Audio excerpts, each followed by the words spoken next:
Hello! Welcome back to our channel, Sansan and Chichi. So today, gagawa naman tayo ng chocolate crinkles. So medyo marami ako nakikita mga online sellers tsaka mga nagbe-bake ng crinkles. And honestly, hindi ko pa siya natatry. I mean, sobrang tagal na siguro nung last ko na natry siya, nung siguro bata pa ako. So try natin gumawa ngayon ng recipe ni Chef RV Manabat. So let's go!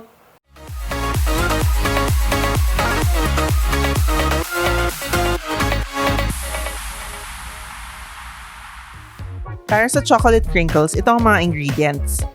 All-purpose flour, powdered sugar, cocoa powder, semi-sweet or dark chocolate, granulated sugar, eggs, baking powder, baking soda, salt, oil, and brown sugar.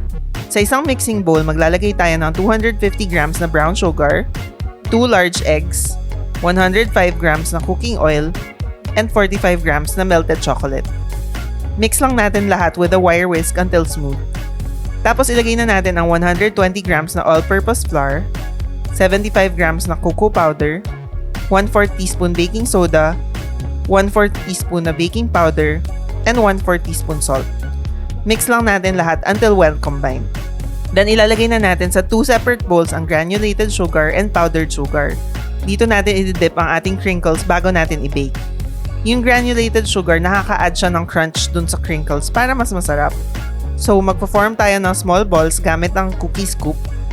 Then, i-dip muna natin ang ball sa granulated sugar bago ang powdered sugar. Ito rin pala ang way para hindi malusaw ang powdered sugar while baking.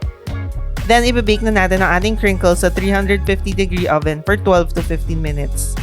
After 15 minutes, ito na siya. Mukha na talaga siyang crinkles. Try na natin kung masarap.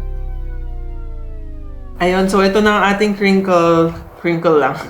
So, mukha siyang masarap, tsaka mukhang magaganda yung mga crack niya on top. So, try na natin kung masarap. Ayan, yan yung cross-section niya. Hindi ko alam kung makita.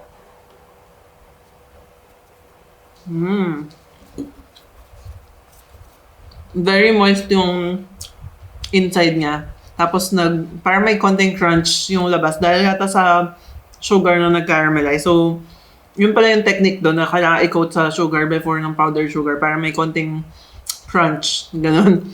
Medyo matamis siya. Pero I'm sure magugustuhan ng mga bata. Actually, siguro kumain siya kanina dalawa.